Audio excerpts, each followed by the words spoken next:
Hello guys, welcome back to my channel. दोस्तों, इस video के अंदर हम बात करने वाले हैं instant loan can be a trap. यानी कि हम लोग क्या करते हैं, आजकल लोन लेने के लिए बहुत सारी ऐप्स आ गई है, बहुत सारी छोटी छोटी कंपनीज आ गई हैं जिनके जरिए आप इंस्टेंट लोन ले लेते हैं। यानी कि आपने लोन के लिए अप्लाई किया और तुरंत आपको लोन मिल जाता है। लेकिन आपने कभी भी ये नहीं सोचा, हालांकि आप में से काफ़ी सारे लोगों को इस ट्रैप में आप फंस भी गए होंगे, कई सारे लोग इस ट्रैप में फंस भी गए होंगे। लेकिन यदि आप लोन लेने वाले हैं भविष्य में अपने पर्सनल नीड्स के लिए, तो आप इस ट्रैप में ना फंसें। इसलिए आपको ये वीडियो पूरा आखिर तक देखना चाहिए, क्योंकि इस इंस्टेंट लोन के पीछे कई सारे झोल होते हैं जिनके अंदर आप फंस सकते हैं और आपको फाइनेंशियली बहुत ज़्यादा नुकसान उठाना पड़ सकता है। तो दोस्तों, वीडियो को मैं स्टार्ट करूं उससे पहले रिक्वेस्ट है कि इस वीडियो को लाइक कीजिए, शेयर कीजिए और चैनल पर नए चैनल को सब्सक्राइब कर लीजिए। बेल आइकन को जरूर दबाइएगा जिससे कि आपके पास हमारे वीडियो से नोटिफिकेशन पहुंच जाए। दोस्तों, बात तब करते हैं स्टार्टिंग की इंस्टेंट लोन की। यानी कि हमें अपने जीवन काल के अंदर हमें इंस्टेंट लोन की आवश्यकता पड़ जाती है। इंस्टेंट लोन की आवश्यकता पड़ जाती है। ऐसी सिचुएशंस आती है हमारी लाइफ के अंदर कि हमें ऐसे ऐसे काम पड़ जाते हैं कि हमें लोन लेना पड़ जाता है और तुरंत के तुरंत लोन लेना पड़ता है। हालांकि अगर ट्रेडिशनल मेथड्स होते हैं उनके जरिए आप लोन लेते हैं तो आप अपनी प्रॉपर्टी को या फिर आप गोल्ड को गिरवी रख करके लोन ले लेते हैं, तो वो एक अलग चीज़ हो गई जो कि प्रॉपर तरीके से सारी प्रोसेसिंग होती है जब भी आप बैंक के पास जाते हैं तो। लेकिन जब इंस्टेंट लोन की बात आ जाती है तो आज भतेरे मतलब कई सारी इंस्टेंट लोन वेबसाइट्स हैं। हालांकि मैं एक देश का नाम नहीं लेना चाहूँगा, उस देश की ऐसी वेबसाइट्स बहुत सी थी, ऐप बहुत सारी थी जो कि इंस्टेंट लोन देती थी और वो अपने ट्रैप में फंसा देती थी। उसकी वजह से फाइनेंशियली और जो मेंटली बहुत ज़्यादा दिक्कतें आती थी। तो ये प्रोसेस ये लोग ये इंस्टेंट लोन के नाम पे लोग ये हमें कैसे ठगते हैं, हमको कैसे परेशान करते हैं, इन सारी चीज़ों के लिए विस्तार से बातें कर लेते हैं।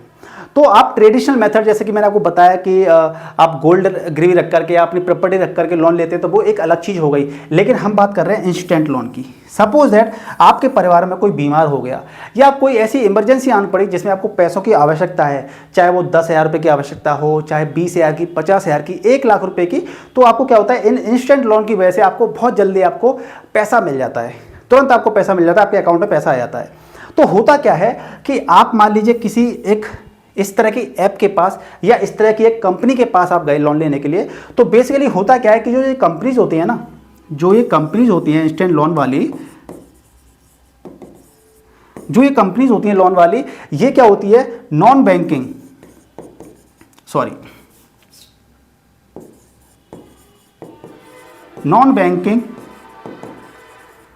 फाइनेंशियल कंपनीज होती हैं, ये रजिस्टर्ड होती है इसके अंडर। ये क्या होता है कि जो इंस्टेंट लोन एप्लीकेशंस होती हैं, ये वाली जो कंपनीज होती हैं, ये आपकी नॉन बैंकिंग फाइनेंशियल कंपनीज के अंतर्गत रजिस्टर्ड होती हैं। जिसकी वजह से क्या होता है कि जो आरबीआई होती है हमारी, आरबीआई यानी कि रिजर्व बैंक ऑफ इंडिया, इसके रडार पे ये रहती नहीं है। क्योंकि आरबीआई क्या करती है, आरबीआई आपकी हर तरह के जो बैंकिंग फाइनेंशियल्स होते हैं उनको रेगुलेट करती है, उनको मॉनिटर करती है और उनके लिए गाइडलाइन बनाती है कि आप पैसा लोन को दोगे तो कैसे दोगे और उससे रिकवरी कैसे करोगे। लेकिन ये कंपनीज क्या होती हैं, जो इंस्टेंट लोन वाली कंपनीज होती हैं, ये नॉन बैंकिंग फाइनेंशियल कंपनीज के अंतर्गत रजिस्टर्ड होती हैं। जिससे क्या होता है कि आरबीआई इन पर निगरानी नहीं रख पाती है कि ये लोन देने में किस तरह से लोन देती हैं और किस तरह से रिकवरी करती है। तो ये इनको बहुत तरह से खुली छूट होती है एक तरह से, क्योंकि आरबीआई के अंडर नहीं आती हैं। तो इस तरीके से होता क्या है कि मान लीजिए आप एक लोन एप्लीकेशन के पास, यानी कि ऐसी कंपनी के पास लोन लेने जाते हो, यानी कि मान लीजिए आप यहाँ हो, यानी कि लोन टेकर, ये लोन टेकर है, इसको लोन की आवश्यकता पड़ती है, इमरजेंसी लोन की आवश्यकता पड़ती है, ये लोन कंपनी के पास जाता है।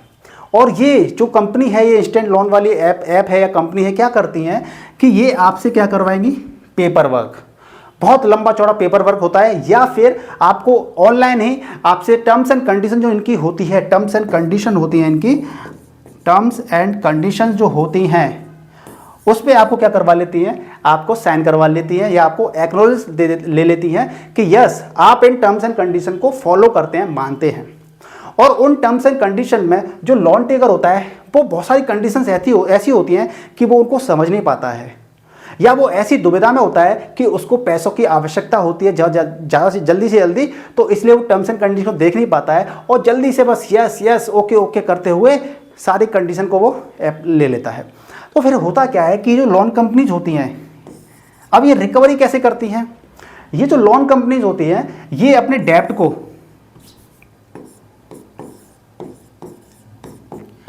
ये जो लोन कंपनीज होती है ये अपने डेब्ट को, यानी कि जो ऋण होता है, जो दे रखा है लोन, उसको वसूल करने के लिए रिकवरी एजेंट वाली कंपनी होती है।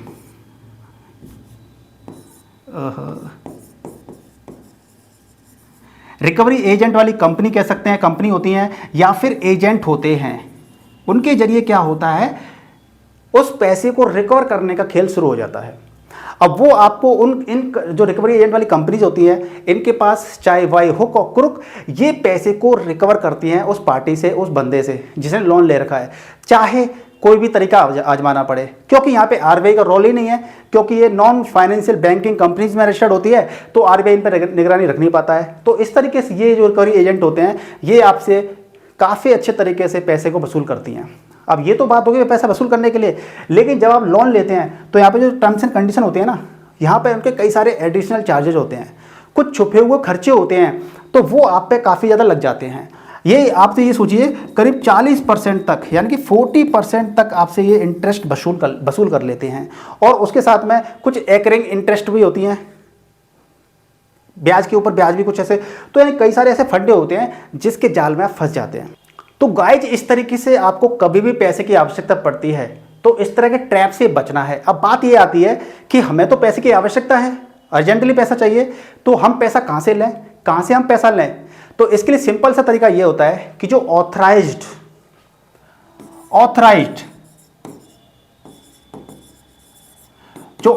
होती है ना ऐप या कंपनीज, वहां से आपको लोन लेना चाहिए।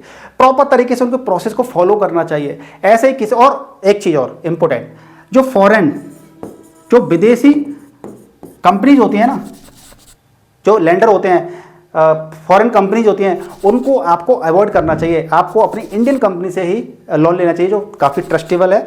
आप जैसे किसी बैंकिंग सेक्टर के पास जाएंगे, हालांकि वहाँ से इंस्टेंट लोन नहीं मिल पाता इतनी जल्दी से, लेकिन आप प्रोसेस तो कीजिए, 3-4 बैंक में अप्लाई कीजिए। और उसके अलावा जो आजकल जो इंस्टेंट लोन देने वाली एप्लीकेशंस हैं, कई सारी ऐप हैं, ऐसी कंपनी है जहाँ पे आप लोन ले सकते हैं, तो पता कर लीजिए कि वो आरबीआई के अंडर रजिस्टर्ड है कि नहीं है, और वो आपसे कभी भी रिकवरी के लिए दबाव डालती हैं या आपको फिजिकली असॉल्ट करती हैं या आप मेंटली प्रेशर डालती हैं आपके ऊपर, तो वो आपको कॉल करेंगे या फिर आपको मैसेज वगैरह करेंगे। उनको सुरक्षित रखिए अपने पास कि आपको ये हैरेस कर रहे हैं पैसे को रिकवर करने के लिए। जो रिकवरी एजेंट है या रिकवरी जो कंपनी है वो आपको हैरेस कर रहे हैं, वो आपका एविडेंस होना चाहिए ना आपके पास। तो इस तरीके से एविडेंस रखना चाहिए आपको अपने बचने के लिए। भविष्य में कोई कन्वेशन, कोई पुलिस कंप्लेंट करनी पड़े आपको कोई परेशान कर रहा है तो उसके लिए, तो इन चीज़ों को सुरक्षित रखिए। दूसरा तो सबसे पहली बात यही है कि ऑथराइज्ड हो चीज़ें प्रॉपर तरीके से, और उसके जरिए आप लोन लीजिए और उसको सही समय पर पे कीजिए।